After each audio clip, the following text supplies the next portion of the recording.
So Ubisoft's director of subscriptions, Philippe Tremblay, said that gamers need to get comfortable with not owning their games. And I was already kind of not surprised that an opinion this stupid came from Ubisoft, but I was extra not surprised when I saw that it came from their director of subscriptions, somebody already actively pushing to force the customer to pay monthly for a game instead of just having the customer buy it once. And I did a short kind of ranting about this, but I want to talk about why this opinion, if it spreads through the rest of the gaming industry, which it already kind of has begun to, could be much more detrimental, not just to the gamer, but to the gaming industry as a whole. So let's talk about it. Now, I've said this before, but I used to be a huge advocate for digital-only gaming. I bought an all-digital PS5, I bought a bunch of games digitally for the Xbox and the Switch, but recently I've started to switch all the way back to just buying physical media, because when you purchase a game, you really don't own it anymore. And as the years have gone on, digital-only purchases have started to come with caveats, and the most damning of them for me was single-player games requiring a server to be contacted to verify that you're allowed to play the game that you purchased and downloaded. Which basically doesn't mean you own the game, it means you're leasing a license to access the game. An example of this that I used in another video was Tears of the Kingdom. I own that game digitally, and I now own it physically, because when I went to play Tears of the Kingdom digitally off of Wi-Fi, the Switch wouldn't let me load it. It just wouldn't play. And somebody commented on that video saying that the reason it wasn't playing wasn't because I didn't own the game, but because it was trying to check for my cloud saves and it couldn't find them, so it wouldn't let me play. I don't see how that's a reason not to let me play the game, but whatever. But in reality, that wasn't the case, because as soon as I put a physical cartridge of the game into the Switch, it loaded up, even when the Switch was on Wi-Fi. So yeah, it wasn't the cloud saves that were causing the problem, it was because Nintendo wanted to make sure that I was allowed to play the game that I owned.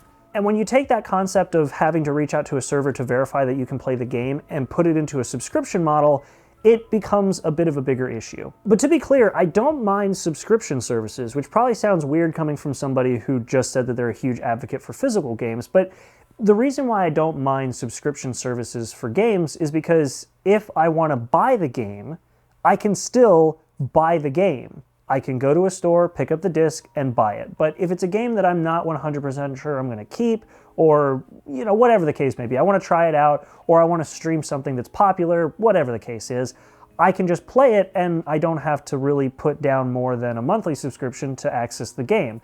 And I understand that, well, you're going to end up swapping that game out of the service at some point, but I signed up for that as a subscription service. When I want to own a game, I can still buy it. The implications that Ubisoft's director is making is that that will be the only method for you to get a game, is to subscribe to a service to own it.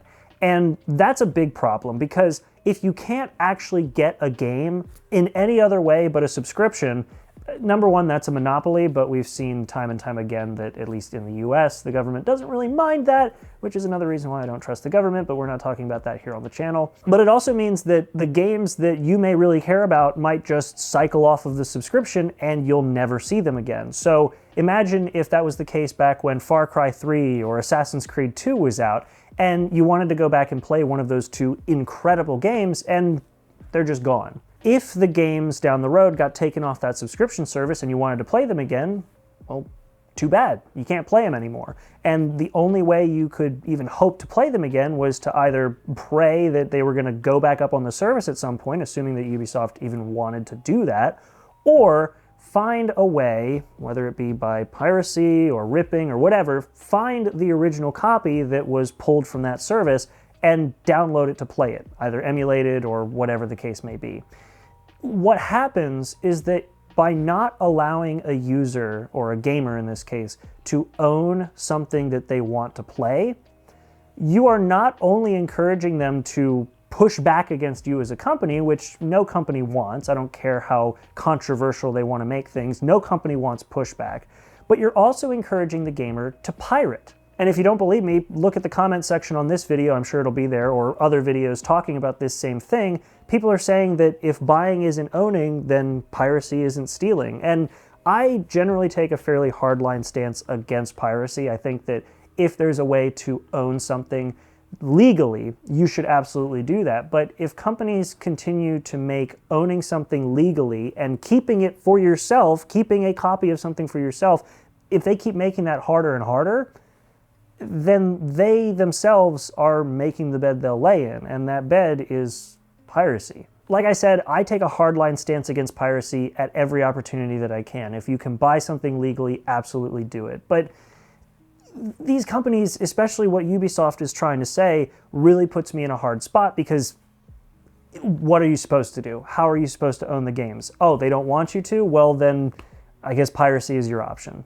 And that really sucks. And the last thing I wanted to talk about was an example that Felipe Tremblay gave, which was the music industry, and how people really seem to not mind not owning music because the music streaming services are thriving. And the problem with that example is that the music industry still lets you buy music. So let me give my example of why him using the music industry as an example is stupid. Because if I'm listening to something on Spotify, and I want to listen to a song that I heard somewhere else and it's not on Spotify, I can go listen to it on Apple Music.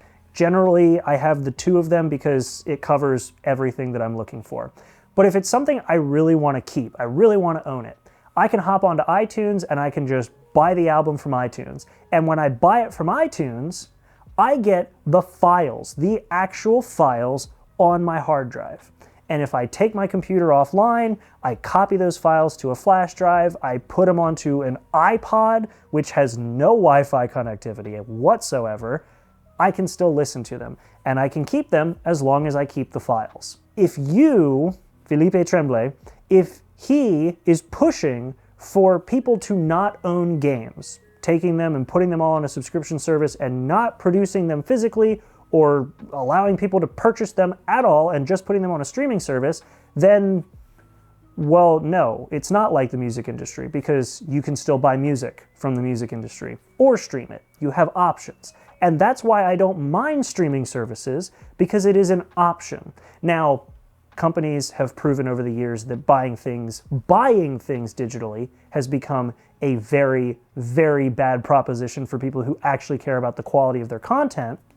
But digital, physical, and streaming are all options right now. And if you want to own a game, the best way to do it right now is to buy it physically. And if you want to own a game and you really don't care about keeping the disc, or you don't care about keeping it in the long run, I guess, you can buy it physically. Or if you just want to try a game out like renting a car, you can stream. You can buy a subscription service. But to only put it on a subscription service, that is the dumbest thing I have ever heard, and I'm getting into rant territory now, but it's just so stupid. And as I've seen the industry basically eating itself alive over digital and proving time and time again, Disney Plus, SpongeBob, bunch of different options, streaming options that have ruined the quality of something that originally, if you owned the DVD box set, was completely different from what was put onto the service.